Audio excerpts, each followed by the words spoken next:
atomic batteries to power. Turbines to speed. Roger, ready to move out. You ever dance with the devil in the pale moonlight? This town needs an enema. Riddle me this, riddle me that. Who's afraid of the big black bat? When Gotham is ashes, you have my permission to die. Gotham! This is your liberation. My mother warned me about getting into cars with strange men. This isn't a car. 20 years in Gotham. How many good guys are left? How many stayed that way? He has the power to wipe out the entire human race. Tell me, do you bleed?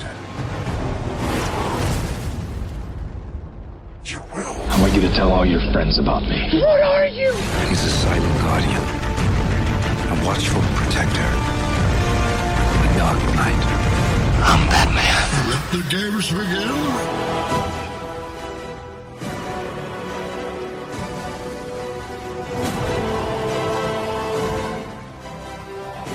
Welcome to the Batman on Film podcast. Here are your hosts, Bill Jett Ramey and Rick Shew.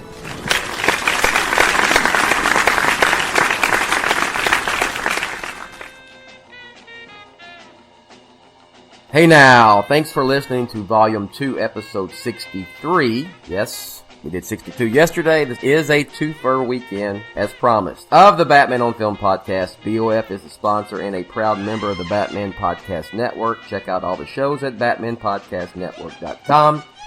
I am your host of this here podcast, and I also founded Batman on Film. I am Bill Jett Ramey. With me today is Rick Shew. Rick. Good morning. Hello. And, the gang's all back here. The BOF roundtablers, we're all here. Ryan, Hoss, and Justin Kowalski. Justin, how are you? Hey, are you getting a bunch of that rain out there where you're at? Oh yeah. It was today so far good, but it's been storming, man. Wow. I saw that on People TV. are losing their minds. Yeah. It's funny. That's a typical summer day in Texas. Yeah. I mean, it's probably normal anywhere else, but out here. All right, and hey, Ryan, how are you? Not so good, Bill. So, this really funny thing happened. I want to get your guys' take on. I was deleting a whole bunch of old emails, and I got to the emails from 2012. And as you guys know, that's when The Dark Knight Rises came out. And I saw this email that I guess I deleted and never opened, and it informed me that I had won one of these Mountain Dew contests for a advanced screening of The Dark Knight Rises. Really? A week earlier, or a couple of days earlier, or something. Yeah. I just never saw it, never opened it. I think it went straight to my my trash bin, and I was like, "Oh man, that's awful." That sucks. Yeah. I'm glad I found it years later instead of a couple of days after. That would have been true. Yeah, that would have been because I'm over it. I'm retroactively over it now, but I just that was kind of a funny / sad story. Almost 5 years ago. So yeah, that's I can see it. Finding out now as opposed to a few days after the screening, you would have been probably still kicking yourself in the rear about that one. So yeah. Oh yeah. Yeah. All right. You know what? We're going to be pretty positive today because we're going to talk about the Lego Batman movie here on Batman on Film, which I believe all of us like quite a bit. So I want to listen today more than anything else. I really want to listen to. Me and Rick have talked. We saw it together, so we talked about it a lot. Hey, did y'all like our video review after that we posted that we shot up about 20 minutes or so after the movie? Irregardless of the whole this was after you went to a bar. Yeah. To me, it was like you had just been to some crazy concert that you loved and was screaming your lungs out, and you're just like, "We just saw the greatest movie ever!" It was pretty awesome. Yes, it was. Yeah, it was like you could have bleep out the end and guess what do these two grown men see? Fill in the blank. Yeah, Van Halen. Exactly. Crew or. Yeah, it was. I think you could tell we were honest, sincerely in a good mood, and not because we were at a drinking establishment, but because we had saw Batman. And it was, and everybody in the group that went loved it, and then we took our pictures in front of the big standee and all that stuff, and it was fun. It was awesome, and I told y'all just a minute ago, I'm gonna go see it again today. So, Justin, what was tell us about your Lego Batman experience. What went down when you went to go see it for the first time? Oh man. So I was playing with my buddy Matt to go see it, and hey, let's take our boys, and then it just kind of snowballed into 7 dudes and all their kids, and we had this whole row, man, and it started to become I don't know if I'm gonna be able to enjoy this because we have 12 little boys with us. But actually, yeah, all the kids sat right through it and enjoyed it, and it was actually really fun to hear the kids laughing, what they laugh at. Yeah. And the kids loved Robin. I mean, my kids are Robin kids. They always want to be Robin, but every kid in that good. Every kid that was with us were Robin was the best. I liked Robin. And I'm thinking, okay, that I wasn't expecting that, but oh dude, I had so much fun watching that movie. I think I caught myself trying to absorb more than pay attention because I was looking out for Easter eggs because the stupid podcast I missed. So Chris McKay's pay attention, Yeah. But he was there's gonna be so much, and I just felt myself looking around the screen a lot. But I without getting into actual review stuff, I love that movie. It was so fun. I laughed out loud, like all of us did. There was just so many in-jokes and so many little nods, and it's probably stuff people had no idea, why are you laughing? And I'm just, but I will say the one thing that took me by surprise was the whole Iron Man sucks thing. I thought that was funny. The best part. I was are they able to say, I guess you can say anything, but part of me was that was really funny. I thought that was hilarious. And that second time when he does it, it was even more funny just because the whole his whole change of the whole change of heart and the whole I don't know, man, it was cool. It was such a good character arc for Batman in a Lego Batman movie. Lego people, I think they've done a really cool thing, this kind of idea and way of telling a story they've created, and it's really good for Warner Brothers because I feel this could be, I'm not going to say it's going to be a Pixar for them, but it could be a really cool universe for them to build. No pun intended. Yeah, absolutely. So Ninjago, I saw a trailer for that, and I was I don't like Ninjago, but that trailer looked really funny. Good. Yeah, right? Yeah, so I'll go. Whatever. Yeah. What the heck? So it looks funny, so all there's my little, I enjoyed it. Cool. Justin, just finished. Ryan, what was your first time viewing experience? What went down? Well, I saw it on Thursday, earlier screening, before Friday. I went to my local IMAX, and I went to a 7:00 show or something. But because my theory was because it was IMAX, because it was Thursday and not Friday, and because it was a little later in the day, and because IMAX tickets where I was were $15 a piece. The theater was not very full at all, but it was a decent amount of people right down the middle. A good amount of it was usually people with families. There was one family that sat in front of me that they all had Batman stuff on, and they were all super excited. One of the kids that sat in front of me was so excited that she made the seat go back and forth a million times a minute for the entire movie. So it was in the corner of my eye, making my eye twitch. So I had to sit really. I should have moved, but I was in a good seat, and I didn't want to ruin that. So I kind of kept looking up at the screen and blocking that from my face. But it was good experience overall. And the second time I saw it on the Saturday in 3D, just to see both versions and compare. 3D's fun and it's cool, but IMAX is totally the way to go. When we talked to Chris, he was talking about the just the clarity of the scenes that you could see and the audio quality. That's what surprised me more than anything was how good the audio was in the film. And the score and the songs were just really, really brilliant. And the score was great.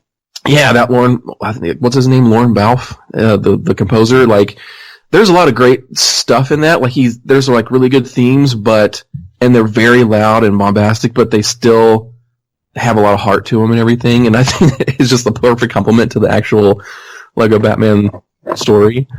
But the thing that, just overall, the thing that just really impressed me about the story was how it used, Batman's entire history. And that's been done a few times. If you look at The Dark Knight Returns, that uses like the entirety of Batman's history, so you feel the weight of Batman's age, and it subverts your expectations and emotions throughout that whole story, and it's told on this giant epic scale, and it's the last Batman story kind of thing. And in another comic book example, you got Grant Morrison's gigantic years long comic book arc. Nothing. He left nothing off the table. And he took old antiquated continuity and he made it new again in just ridiculous but awesome ways, and said a lot about Batman in the process.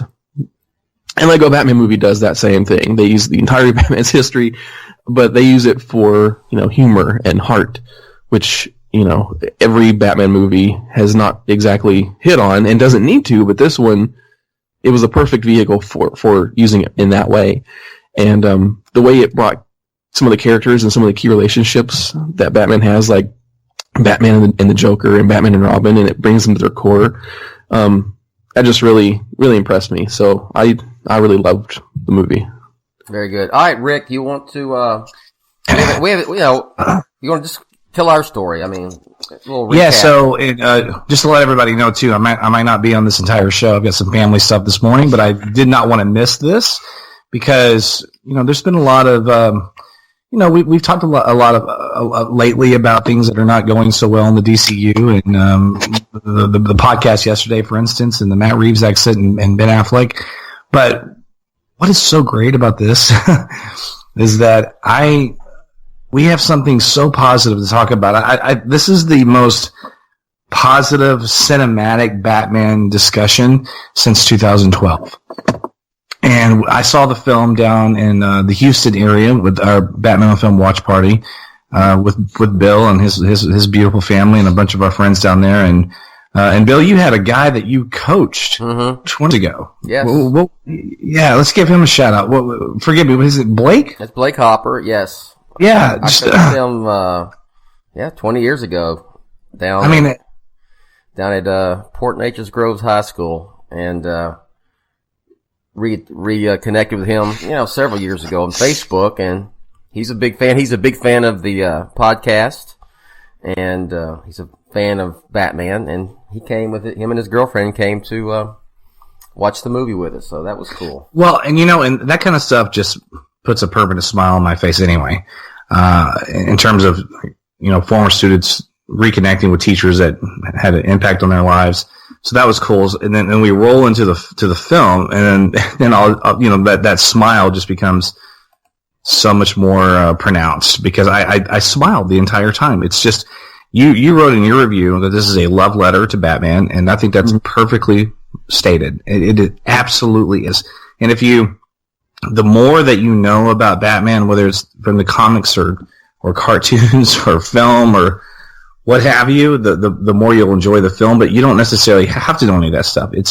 That's the beautiful thing about this movie is that there's this perpetual wink to all of us that know all the history of Batman, and there's constantly things coming up and little anecdotal things that are from previous movies or what have you that you just sort of get lost in, and you can't help but just laugh and smile at it.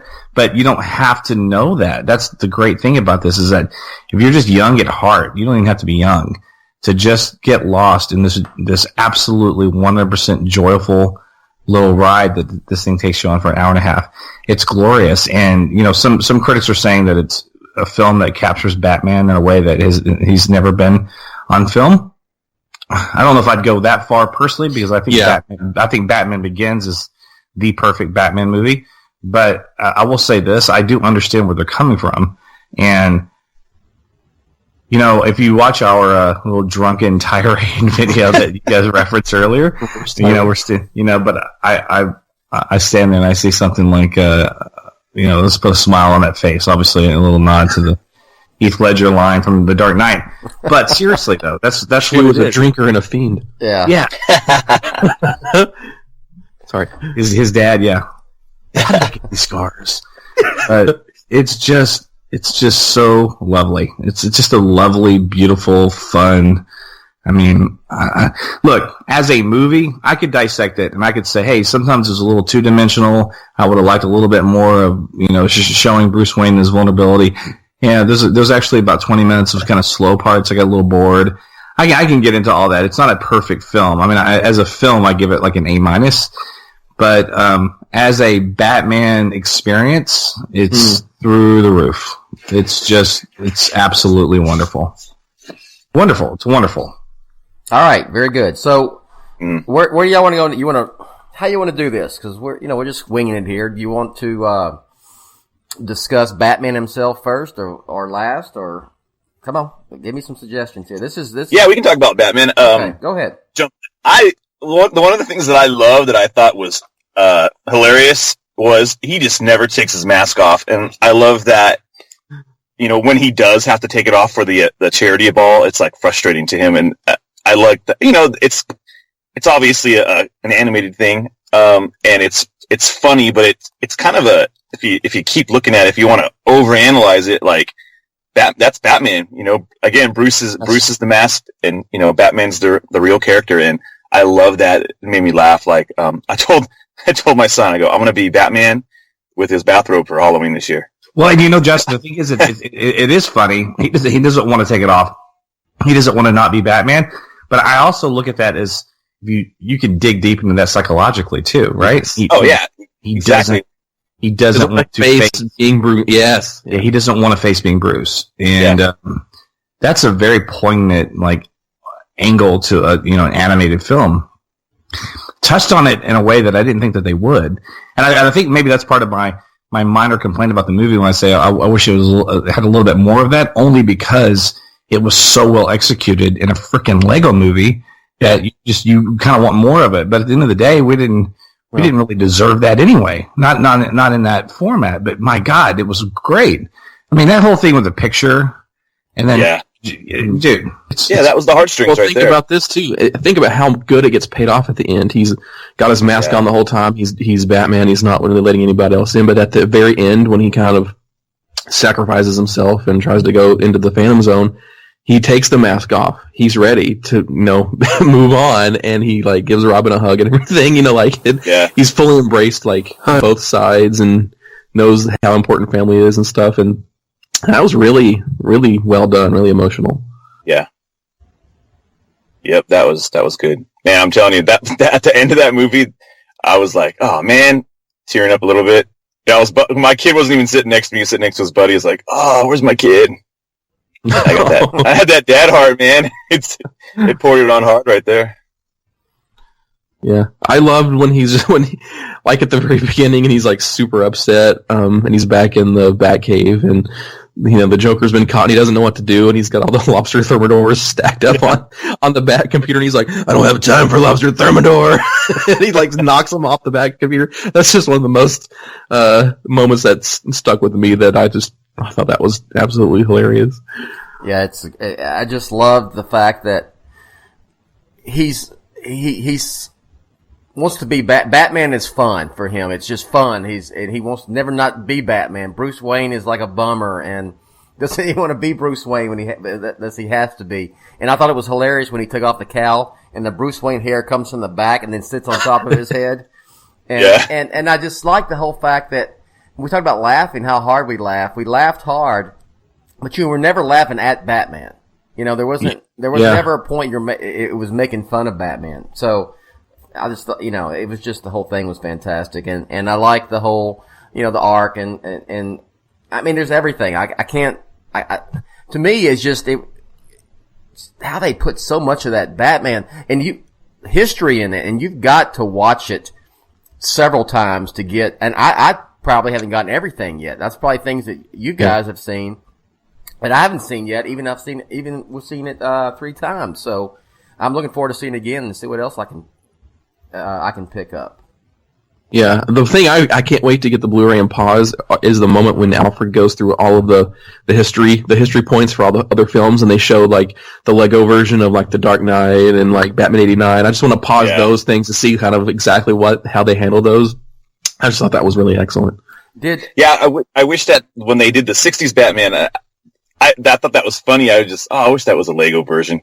Yeah, but we and got that funny with Alfred later. Yeah, and there's funny stuff they could have done. They could have done Lego versions of, Batman and Robin too. Like some of those they did like they didn't do the full. A lot. Yeah, they just did footage instead of the Lego thing. But and when Alfred sporting that '60s Batman suit was hilarious, and it kind of It's also Alan Napier wore that. Remember? You ever see the episode? He wore it.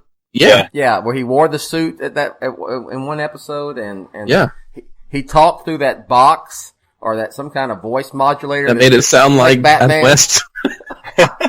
So I thought about that when he was sporting that costume in the movie. So talked a lot about how much Justin did. Talked about how much the kids like Robin. So all right, Ryan, what was your? I know you were all. Very concerned, I guess, or wondering how they would portray Robin. So what did you think? Well, I think they applied, like you said, what I was looking for was for them to apply the same stuff we've been talking about with Batman, with Robin. Like, they don't make fun of Robin. Yes, they make fun, like, some things are like silly and nods to his history, like, this is how he gets a goofy costume. Yeah, this is, he's always super bright and chipper, but at his core, they treat Robin very, very well in this movie, and I was very happy about that. Dick Grayson has so many good moments in the movie. Hello, Secret Camera, and just like trying to, he listen. The best parts to me with Robin were when him and Batman were working together, and like Batman didn't even realize how much fun he was having. Yeah. And Robin was just being Robin and doing a great job.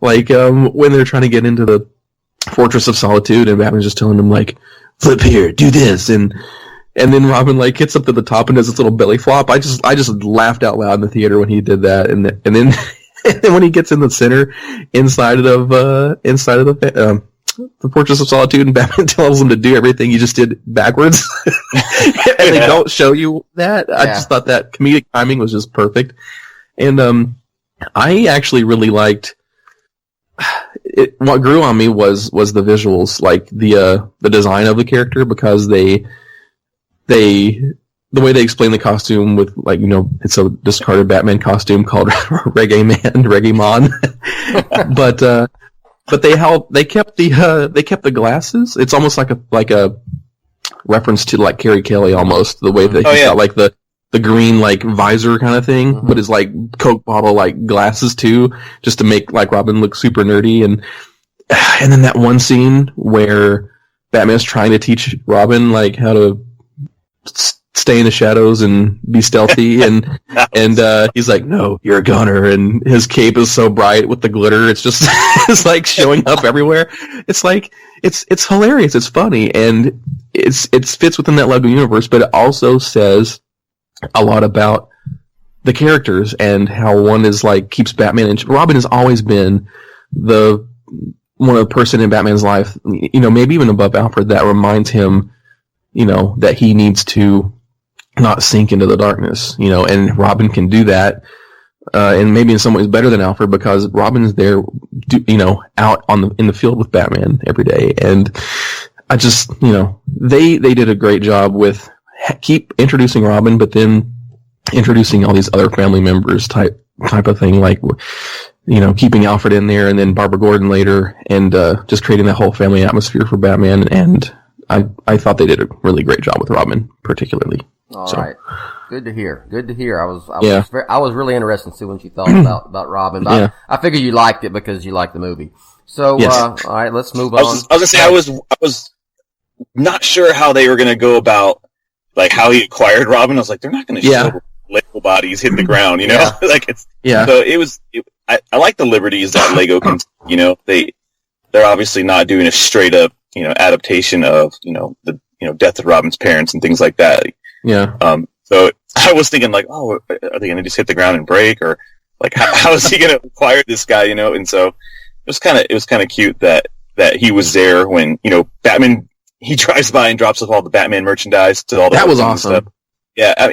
I like that stuff. And I like that I thought there was going to be this whole, like, I don't like you, like, storyline the entire time. And it actually, I think he took Robin under his wing sooner than I thought, you know. Even, it wasn't like he was being a jerk to him. He did kind of, you know, use them and take advantage of him, like with, you know, like going into the Fortress of Solitude. But yeah, it seemed like there was some care, like even in the Batmobile, they kind of showed those scenes in the trailer, but it was a little more expanded where he's like, oh, no seatbelts. Yeah, like the no seatbelts, but it was just like, oh man, like, you know, sorry about that. Like, he's just getting used to this kid. So I thought it was good. I liked it. All right. What about, okay, let's just talk a little bit. We'll go through the Batman family a little bit. What about this take on Batgirl, Barbara Gordon? Any thoughts on that? Go ahead, y'all. I love Rosario Dawson. So yeah. Like, hands down, like, just the fact that she's involved was great. But yeah, I didn't not hate it. I saw a lot of, you know, people like again, the whole Bruce dating, Barbara came up, but I was like, he didn't date her. He kind of had like an infatuation with her. Yes. And then he even says at the end, like, he's changed his tune on it, but yeah. But so, I mean, you know, it's, if they need to bring a female character into it, and like, who better but Barbara, you know? So I liked it. I liked, Harvard, was it Harvard Police School? Or School of Police? Harvard cops or whatever. Yeah. And the whole, I like the costume was clearly, it was a nod to the 60s TV series. It looked like the 60s and the new version, actually. Like, it kind of had they both had a lot of yellow, purple, like, it was a good mix between the both, and she was good. I kind of like the handoff of Commissioner Gordon, which he wasn't in it as much as I thought he'd be, you know. But the handoff, he's like, "All right, you're Commissioner. Here's the bat signal button." Like, he gives that to her. That's like, Commissioner. And so, yeah, I liked her character. I thought she was a good, you know, foil for Batman, and I like her little arc and how she became part of the team. I love the part when the Joker shows up at that ball and then he's like, "Go capture the new Commissioner Gordon." It's like really good. And that video that they showed about, like, this is introducing to Barbara Gordon, and she succeeded in Bloodhaven with statistics and compassion. Yeah. So good.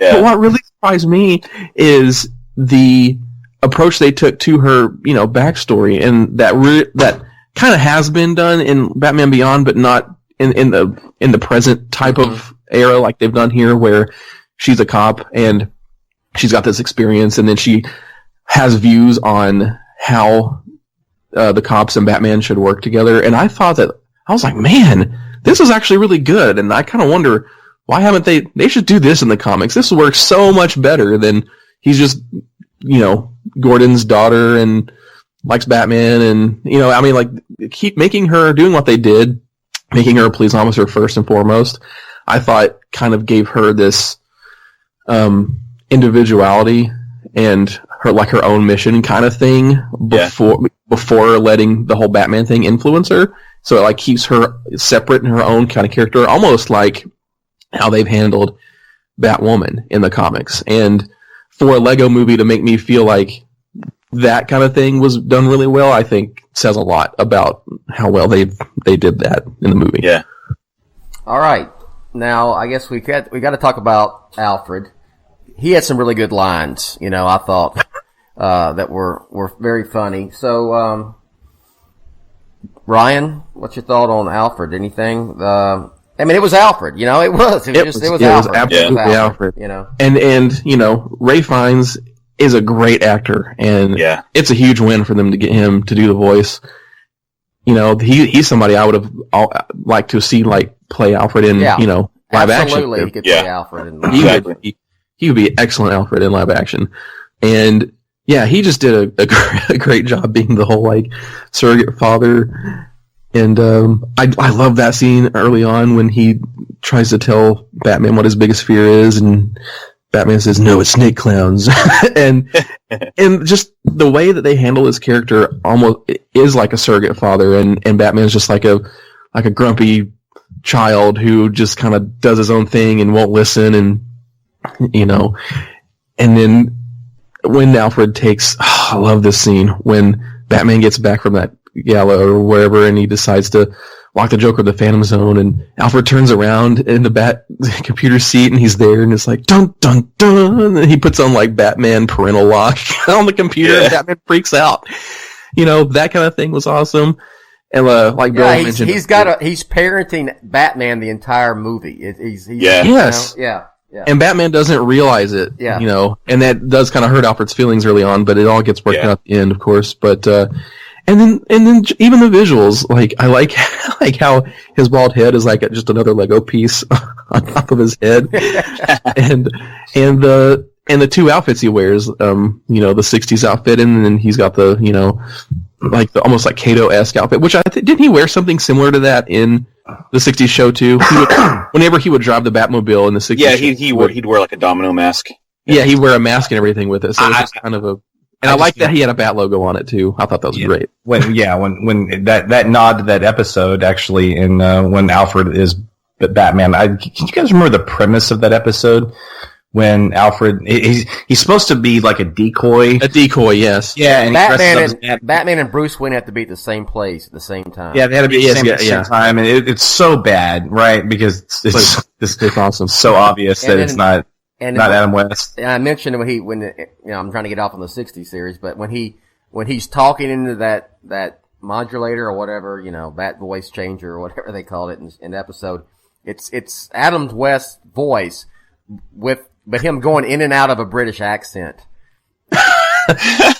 Which is even more hilarious if you get that point. So anyway, back to Lego Batman. But just the way that they included how much they included Alfred, I thought was really awesome. He's not just sitting in the Batcave. He comes out and he's like, "I'm fighting too." Yeah. He's in the whole movie. Yeah, he is. Yeah. Yeah, it was interesting how the trailers were a little different. When they're running away from Arkham.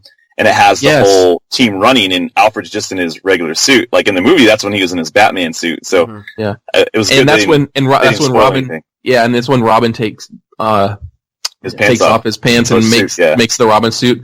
But all that happens inside of the asylum instead. Yeah. Yeah, a lot of different changes. Yeah, they didn't have the Justice League scene in either. Like where Batman was leading the team. Like a lot of things. Like I don't know if they were intentional to throw you off or what, but. I was glad that wasn't ruined to see, usually that stuff kind of gets spoiled, like ironically by Lego sets. They put these Lego sets out and you're like, oh man, that ruins a part of the movie, and they didn't ruin any of those surprises.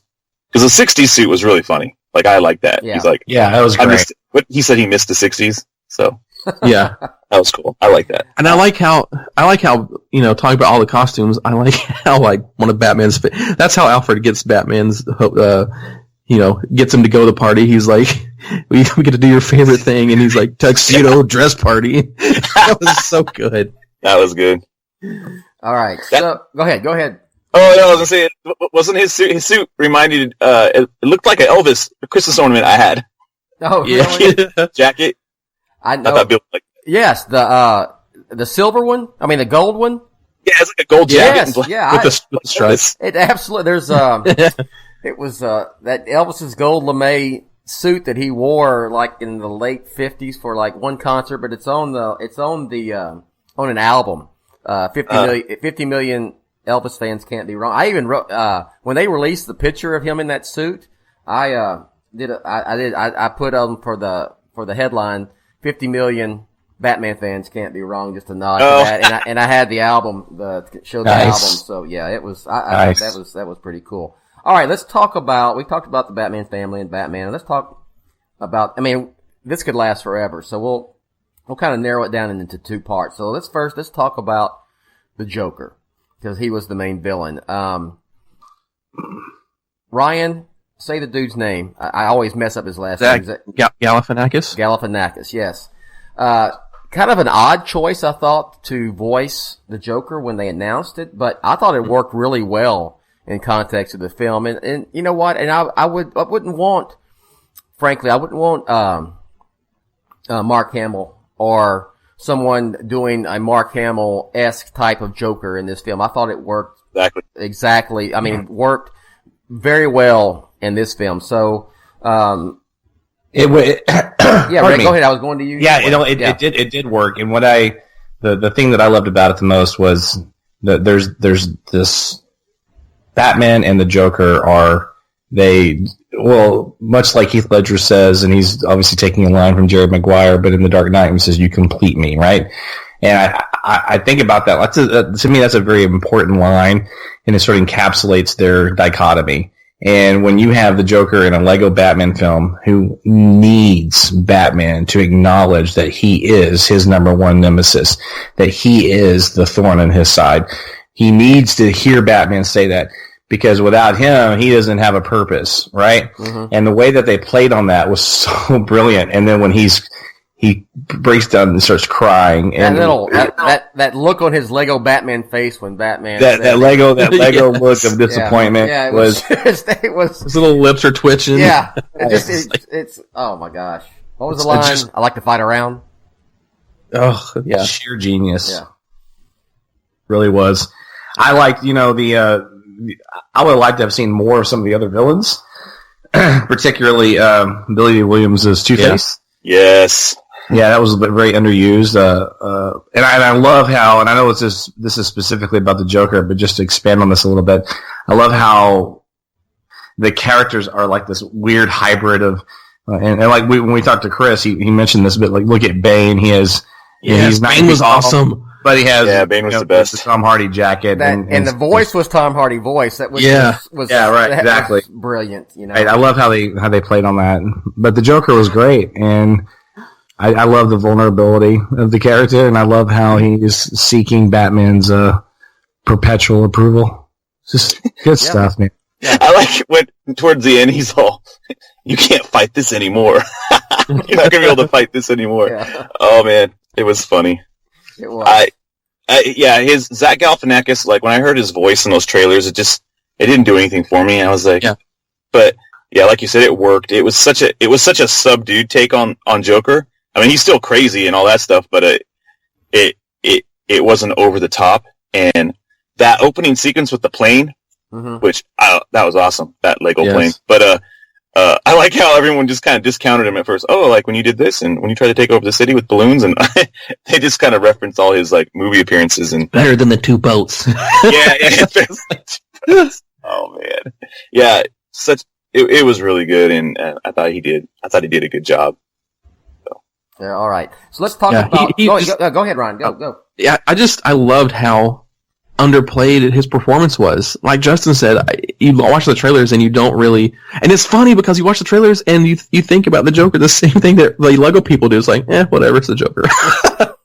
and then you watch the film and you see how genius that performance actually is. Yeah. And any of the good like dialogue and humor, a lot of it you can thank Galifianakis for, because when we talked to Chris McKay, they did a lot of improv and stuff like that beforehand to get some of the character beats out between Batman and Joker and things.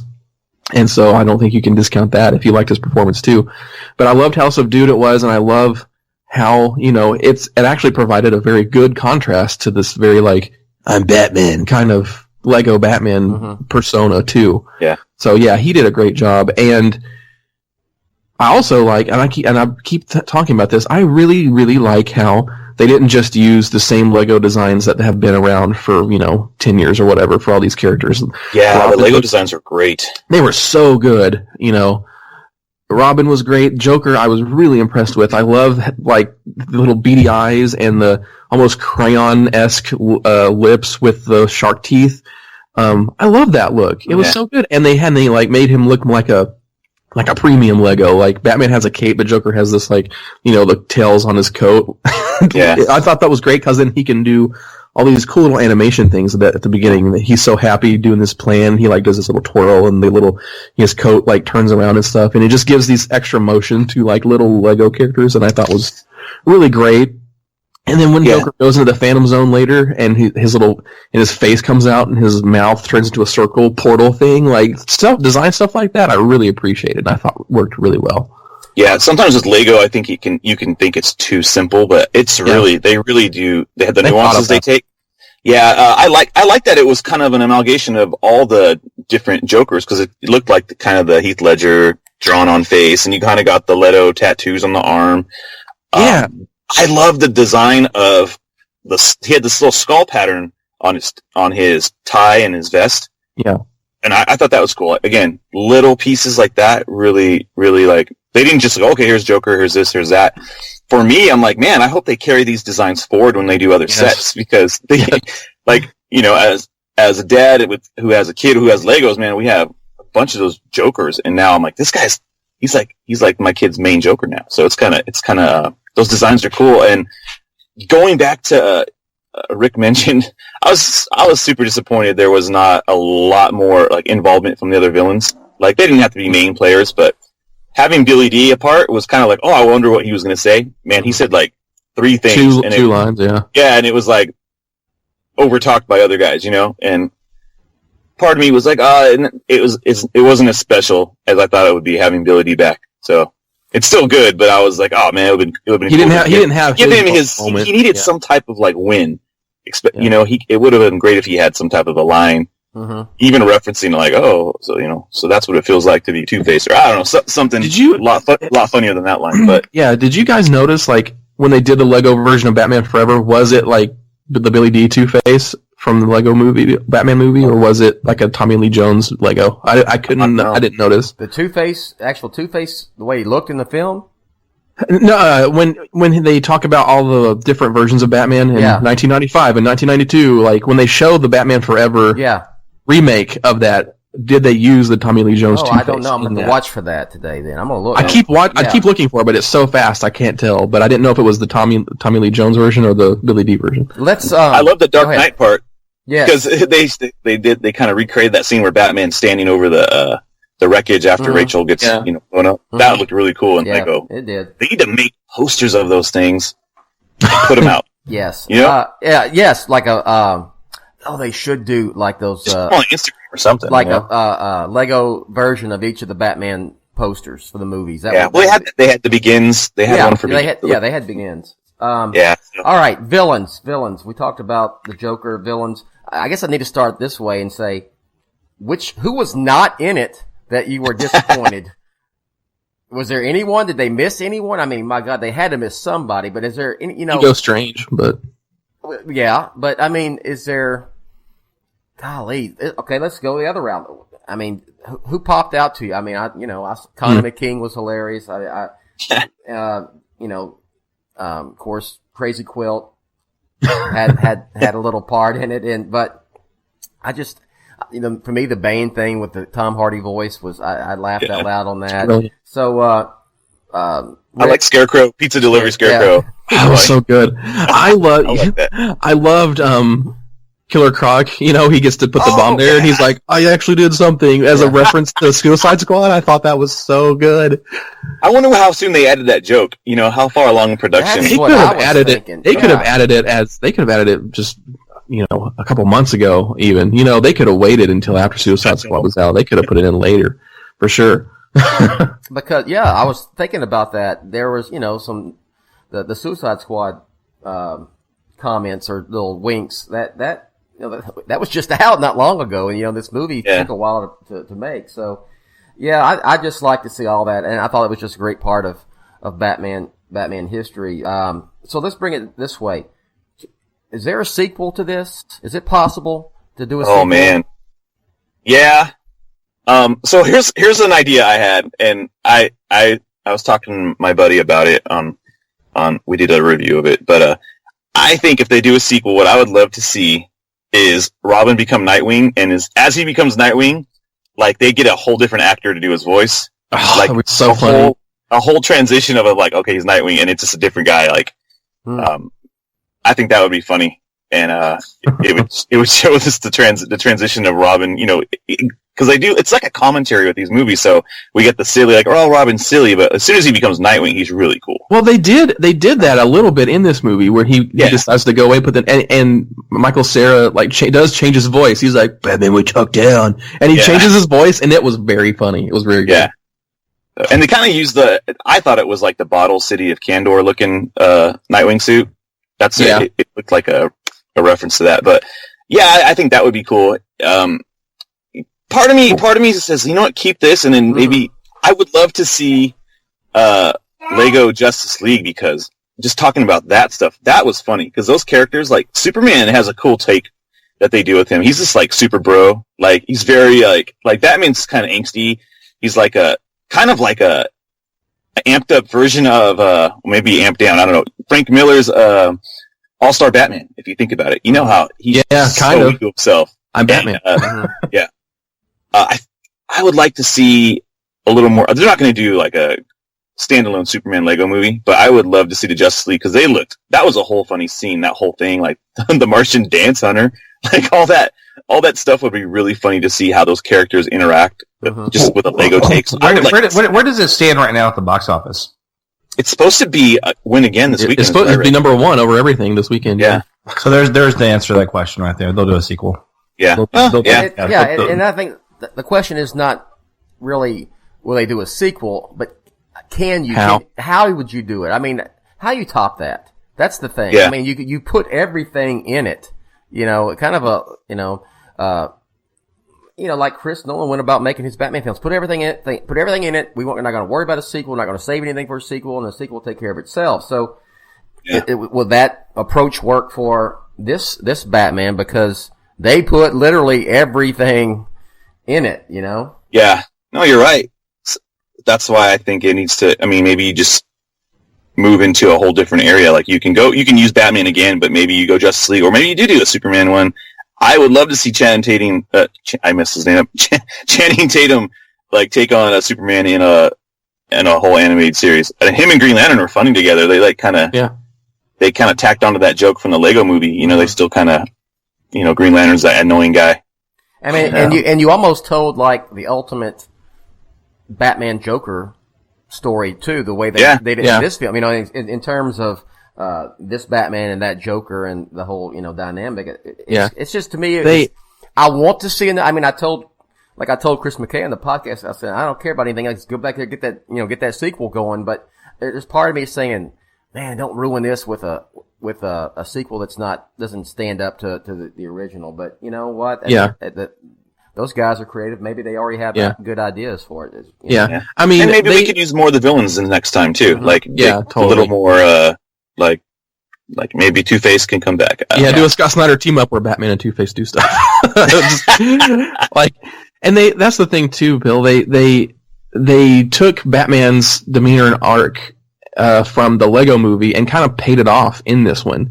So I kind of wonder how much farther you could go with the arc for Batman, from an emotional level in sequels. But it's a good problem to have that they've done everything, that now they know they need to one up themselves.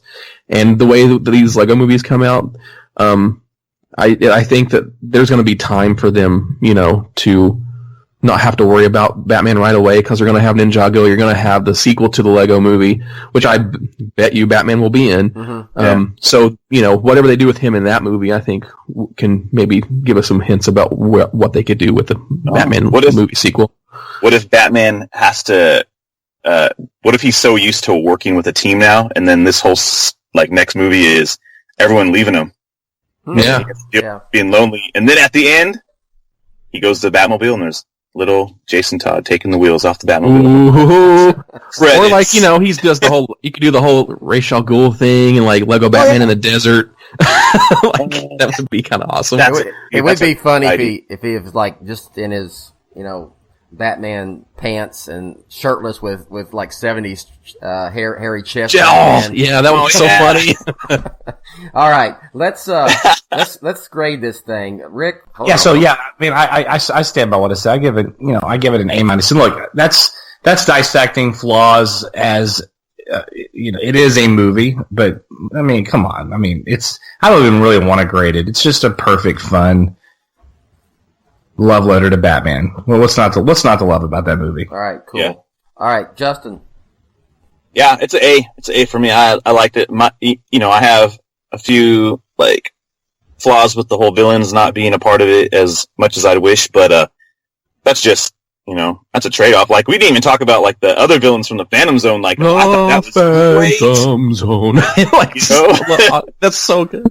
That whole just those cameos it was a good trade-off. Like, I can't believe they had these other characters that Batman went up against. So yeah, it was fun. The whole movie, so good. I don't want to just keep saying like adjectives to explain it. It was a good movie. Loved it. I want to go see it again now, and I don't have time today. Bill can just go watch Batman movies. I'll watch it for all of y'all today. Okay, Ryan, you're great. It's still in IMAX here. I'm in North Carolina at the moment, and there's like a kids museum, and they have IMAX, and everything else has like the Great Wall this week, but the kids museum still has Lego Batman, so I'm kind of tempted to go see it again now. I give it I think I'm with Rick. I give it an A-.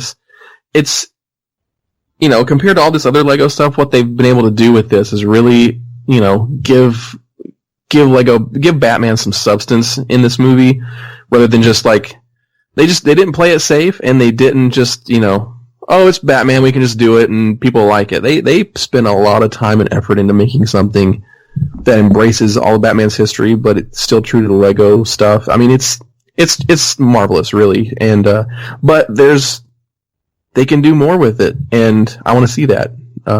So A-. Okay. Well, I said A+ in my review, so I'll stay. I just had so much fun watching it, and maybe part of it was because it's been such a downer. Yes. All the with this news revolving around the Batman and the DCU and all that stuff for the last year almost, and especially of late, and just to be able to go see a Batman movie and have that much fun again, certainly influenced my grade. So A+ for me. One other question I got to ask y'all before we go: where would you rank it in your own list of favorite Batman films? Rick, I'll start with you. It's hard to say because it's just such a different experience than a cinematic film. I will say this: it's better than Batman Returns. Anybody? Yeah, definitely. No. Now, Rick, you got to rank it, dude. We're gonna you can't play off. Where would you put it? It is a cinematic Batman film. It was at the movies. It was in the theater. It's not live action. So where would you put it? It's my fifth favorite Batman film. Fifth favorite. Okay. Before what? The Dark Knight trilogy and Batman '89. Okay. All right, Justin. Yeah, I would say it's at 4. It's at a 4 for me in my Batman favorite movies. What would you have before it? The trilogy or? Yeah, not all the trilogy. Right, yeah. I'd have Batman '89. Okay. Begins, Dark Knight, and then Lego Batman. It's fun, man. Yep. Good stuff. All right, Ryan. I think I put it back to back with like maybe Mask of the Phantasm, but that's quite high for me. So I'd say Rises Begins, Dark Knight, Mask of Phantasm, Lego, '89 Returns, something like that. Okay. You know what? I went back and forth on this over the last week thinking about it. Actually, the last almost 2 weeks since I saw it. Where would I put it? Definitely, I've got Batman Begins #1. I've got The Dark Knight 2. Rises. Could this take Rises out of my top 3? And I went back and forth. I would say Rises would stay at 3, then Lego Batman movie, then Batman '89. So that's where I'm at. I love this movie. Wow. I love it. I love this movie. That's I'm gonna cool. say it again. Yeah, I really love it, and it was. You know what? And I mean this with all sincerity and from my heart. This was one of the best Batman experiences I've had in my life. I agree with that. It really was everything. And I'm glad I'm glad, and I think that came out even in that silly video that me and Rick made. I think if you look at if you look at our faces, you can see that what we weren't putting on the joy, the happiness that we had just had. I think it came out, and I hope it came out because I certainly was very happy, and I was in a very good mood at that point. Not just because we were sitting around having a few beers or whatever, it was because we had, got to see the Lego Batman movie. So, all right. Every Batman movie should strive to make you feel the way that you felt after seeing the Lego Batman movie. I mean, no excuse to not do that. Exactly. And I haven't, I just haven't been that emotionally moved since, the Dark Knight trilogy and very happy. I was very proud to be a Batman fan. I was proud of Batman. I think I said that before too. Anyway, all right, let's plug some stuff. Rick, I know you're trying to run. Got to get out of here. Plug stuff. All I'll say is follow me on Twitter, Shew Rick, and listen to our podcast if you have not already with Chris McKay, the director of this glorious movie. We put it out last week. It's a great conversation. And then if you haven't seen Lego Batman, go see it. Go see it twice. Go see it 3 times. Go see it 10 times. All right, cool. All right, Ryan. Follow me on Twitter at SMB_Ryan. Keep talking about sweet Batman stuff with me because it's the best. Check out the Robin Everyone Loves the Drake podcast. We just came out with episode 50, and it's all about Night Quest. The end of Night Quest is actually a issue of the 90s Robin series. So we have a lot of fun with that. So check that out at the if you go to the BatmanPodcastNetwork.com page, you'll find Everyone Loves the Drake there. All right, cool. Yeah, man, I'm hoping they collect that because you guys are talking about that. I was like, man, they do need to put that in the collections because I don't have all those issues of. It is. Night Quest is. But I wanted it in the. They're going to do that big omnibus of all. Yes, I have that pre-ordered. I have that thing pre-ordered. I can't wait for that. I don't even know what's going to be in it, and I think it's going to be a volume 1, but it's like a giant hardcover thing, and I think they're just going to cram like all the Nightfall stuff in one giant book. I'm pretty excited about it. Justin. Yeah, follow me on Twitter, J_Rocka. We just put out 3 episodes of Let's Go podcast stuff. I was able to launch the comic book show about 2 weeks ago, so we're about 4 episodes in on there. Okay. And we put out a special Lego Batman review. I did that with my buddy Matt, and we had a special guest, Lego specialist, possibly self-proclaimed. He did that with us, so that was fun. And then Let's Go podcast put out episode 34, which was actually probably my favorite episode of all time. It was really hilarious. But yeah, if you guys want to check that out, that would be awesome. All right, I will let announcer Rachel take us out. This was fun. I love talking about Lego Batman. We got to get Chris McKay back on. I'm gonna try. Yeah. Yeah. Let's do that, and then that way, and Justin can be on board with all 4 of us because that was. And like Rick said, listen to that interview. That dude, hey, Justin, he would have kept talking to us if I didn't let him go. He was just, I was like, I know you're up against it because you're probably, doing all these. He goes, no, man, I got time. Come on, let's go. So yeah, it sounded like he was having a good time. Yeah, it went longer than I even planned. I thought it was only scheduled for like 15 minutes, and then we would talk about 30, 35? 30 30 minutes. Yeah, it was. Yeah. I think he would have really kept going. All right, so for all the guys, I'm Bill, and we will catch you next time. Hey now! You've been listening to the Batman on Film podcast, a proud member and the sponsor of the Batman Podcast Network, BatmanPodcastNetwork.com. You can listen to the BOF podcast on iTunes, YouTube, Stitcher, Google Play Music, iHeartRadio, Spreaker, TuneIn, and wherever good podcasts like this one can be found. Want to advertise on the BOF podcast? Go to advertisecast.com/the Batman on Film Con podcast. Follow Jett on Twitter at Batman on Film and on BOF's Facebook fan page at facebook.com/Jett.BatmanOnFilm. Email Jett via Jett@batman-on-film.com. Follow Rick on Twitter at ShewRick and on Facebook at facebook.com/BOF-Shew. For Jett, Rick, Justin, and Ryan, I'm announcer Rachel. Thanks for listening.